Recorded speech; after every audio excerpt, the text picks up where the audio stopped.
সকলে ভালো আছেন? আমরা সকলেই জানি যে জুলাই গণ অভ্যুত্থানে সবচাইতে বেশি আহত চট্টগ্রামে ছিল বাঁশখালীতে। এই আহতদের সংখ্যায় আমাদেরকে বলে দেয় যে চট্টগ্রামের কোনো মানুষ আসন্ন দিনে কোনো প্রকার ফ্যাসিবাদ সহ্য করবে না। এই আহতদের সংখ্যায় আমাদেরকে বলে দেয় আসন্ন দিনে মানুষ খুব সুন্দর একটি বাংলাদেশ পেতে যাচ্ছে, যেখানে কোনো অন্যায় থাকবে না, অন্যায্যতা থাকবে না, থাকবে না অসমতা।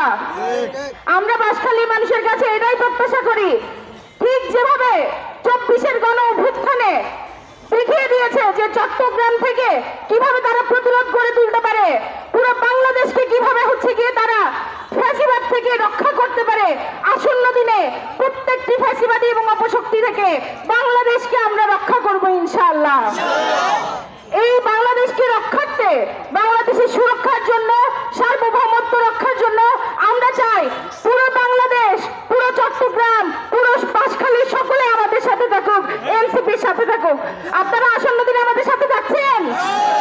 আমরা আশা রাখি বাঁশখালী থেকে আসন্ন দিনে প্রত্যেকটি অন্যায়ের, অবিচারের, ফ্যাসিবাদীর প্রতিরক্ষামূলক পদক্ষেপ গ্রহণ করা হবে ইনশাআল্লাহ।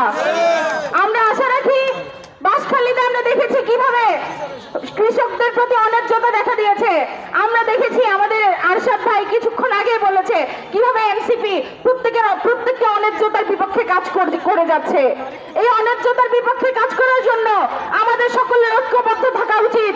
আমরা আশা রাখি আপনারা সকলে ঐক্যবদ্ধ একটি সম্পর্ক বজায় রাখতে এনসিপির সাথে থাকবেন ইনশাআল্লাহ। আপনারা দেখেছেন